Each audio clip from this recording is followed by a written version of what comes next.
Hey guys, Jason here with Andrew back at it again for our second Season 2 deck profile. Today's deck profile will feature Warlord Ailzonius. This is the first of many internet favorites we're going to cover this season. Warlord Ailzonius is just such a famous and powerful card. We were bound to make it eventually. The build we'll be covering today is the classic Light Water Beatdown approach, because who doesn't love a deck that beats up control? But in saying that, I do think there are other ways to play Warlord, which we'll talk about a little bit later in the video. Starting off the curve, we have 4 copies of Emerald and 4 copies of Belix the Explorer. So Emerald, because this deck has water, Emerald is just a very good fit. It's a 2-drop, has a pretty good effect, and it can attack people.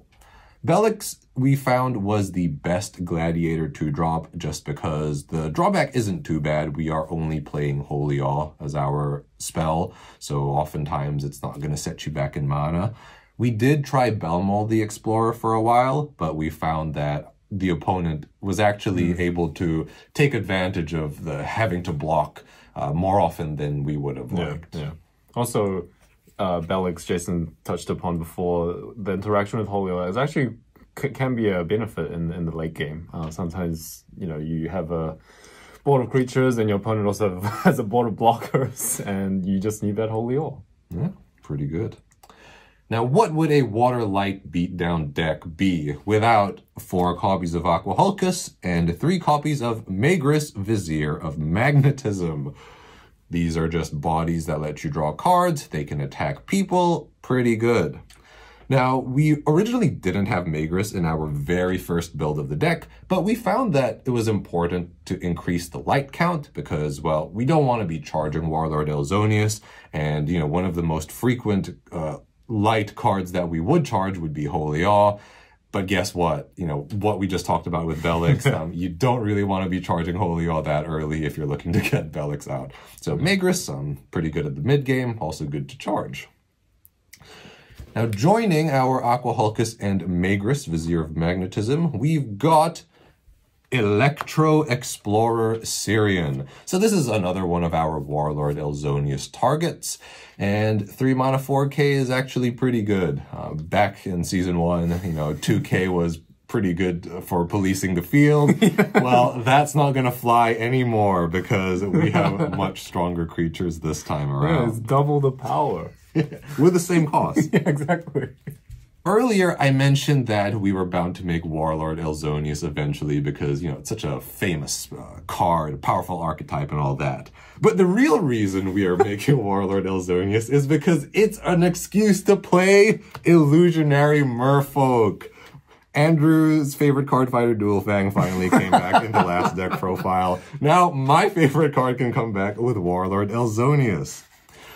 One of the big drawbacks that we found with Illusionary Merfolk in the past is really Coral was not that great of a target for it. Emerald was the only really good target for it because it's coming out at the same time as Coral. But guess what? With Electro, you can actually curve into Merfolk on turn 5. And Electro himself is not easy to remove. Yeah, I think that's the most important part, is Electro is really hard to remove. You know, with cards like Emerald and Coral, you can just, you know, spam Dragon's Flame or just kill the body. But Electro, he's 4K. Electro sticks around, and Merfolk is actually going to be helping us draw a bunch of cards. So as you can see, we are currently running 8 Gladiators. That is certainly not enough for Warlord Ailzonius. So to help support the big boy, we have 3 copies of Bingle the Explorer. This is a hand guard, and we love to talk about the lore, how this is Skeleton Vice in the background. So Bingle has a T-Dad-like effect and evolves into Warlord Ailzonius. Now, we could run T-Dad, but we actually prefer to run Bingle. One, it acts as a light mana source, which can oftentimes be low because a lot of the cards we're playing are light cards. So Bingle was another card that was quite in contention. I think a lot of the earlier lists that we had didn't include him. Probably because he's 4 mana 3K and doesn't really do much. But we found that, you know, the Gladiator tag is actually really important. When you are struggling to find your gladiators or sticking a gladiator on the board, and your opponent, knows you have Warlord Ailzonius in your hand, they're going to try to discard it. But if they hit one of these, you bring it out, and you can play the Warlord Ailzonius in your hand. So it's another really easy way of getting out your Warlord Ailzonius. And we just felt it was more meaningful to constantly threaten Warlord Ailzonius. I think the threat of Warlord Ailzonius with Bingo was much more important than the vanilla double breaker that T-Dad brought to the table. And of course, we are running 4 copies of Warlord Ailzonius. This card cannot be targeted by your opponent. You get past the usual spot removal, all that sort of stuff. So usually, unless your opponent has Slayers or something bigger than Warlord out on the field, which doesn't happen, he is going to stay and break all of your opponent's shields. Very powerful. Now we move on to the end game of the deck. We've got 3 copies of Colon the Oracle. I don't even know if endgame is the best way to put it, but we always leave shield triggers last. We've got 4 copies of Aqua Surfer and 4 copies of Holy Awe. So these cards are cards that you guys are very accustomed to seeing in these sorts of decks. I think Holy Awe kind of speaks for itself. Andrew talked about the powerful game-ending effect of Holy Awe. It can also save us. We have Emerald, so we can do the Gambit. And Aqua Surfer and Colon are just bodies that, with shield trigger effects, they help a lot. They help close out. Yeah, you're going to see a lot of, shield trigger creatures in these mid-range type of decks. They just really, help out in terms of just breaking those last shields. So here's a bird's eye view of the deck. As you can see, it looks pretty straightforward. I feel like a lot of Light Water Warlord Ailzonius decks will look something like this, except we put our own little twists and flavors in it. Now, I feel like, when Andrew and I talk about this deck, Andrew often remarks that with decks like this, if you're able to pull off your strategy, more often than not, you should be winning. Usually you only lose if you're not able to do what you want to do.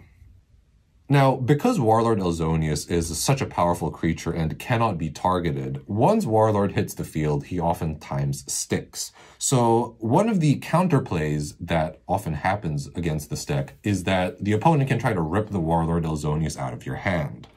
So when we play this deck, something that's very important to keep in mind is that you want to make sure you're always holding on to 3 cards while you have a Gladiator out. Right. That way, the Cranium Clamp will oftentimes fail to hit the Warlord, and you have the combination of Aqua Hulkus, Magress, and even Illusionary Merfolk to do it. Like, let's say you're not able to hit your Warlord on turn 5. Well, if you're able to draw 3 cards with Illusionary Merfolk, that's not a bad consolation prize, and you will probably find your Warlord. Yeah, exactly. Sometimes I feel like when you have these 2 cards out, and you have, like, say, Electro out, and on turn 5, sometimes they play him. I'm not the only one. Yeah, so like in terms of matchup, I think like Jason said, usually if you get off your strategy, the deck kind of runs itself, as true for many of these mid-range decks. Another way this deck can fall behind is if your opponent kind of swarms you with their creatures and kind of just ignores your Warlord. But you do have ways to counteract with your shield triggers and also Belix as a blocker. But yeah. I feel like this deck has a very strong control matchup, and it even has a very strong matchup against other aggressive decks, just because it is able to play defensively. You have these 2 guys, Electro and Warlord for the revenge kills, you have blockers, you have Emerald to set the trigs. Can be very difficult to deal with. Before we recorded this, we were actually thinking, what does this deck lose to? And the conclusion we arrived at was anything with Slayers or anything with creatures that are bigger than Warlord Ailzonius. So basically nothing. Hashtag Uber Dragon Bajula. Yes, basically nothing. We need that Wailing Shadow deck. Now, in terms of other options, back in the OCG days, it was very common to see this deck played with Darkness. You would have your Terror Pits and your Cloned Nightmares to, I guess, slow down your opponent. And I think you would cool down on some of the spicier picks like Electro and Bingo. And sometimes I would see Forcive control decks without Nature, which would use Belix and sometimes other forms of blockers. And then just like 2 Warlord Ailzonius as a finisher. Like a more slow approach. Yeah, a much slower approach. So if you're looking to build Warlord as a control kind of deck, definitely take a look at those OCG lists. 3 Civ with Dark and 4 Civ with Dark and Fire. As for this style of Warlord deck, the big omission here is obviously Petrova. I think running Petrova to sort of act as additional copies of Warlord would be the mature thing to do, but I also feel like the deck is more interesting without it. And earlier we mentioned Belmol. 4 was definitely too much, but I think 2 copies could be a nice sweet spot if you can find the space, because more cheap Evo bait is generally good. But that wraps things up for this deck profile. Hope you guys enjoyed that. As always, thank you so much for watching. Stay safe, and we'll see you guys next time.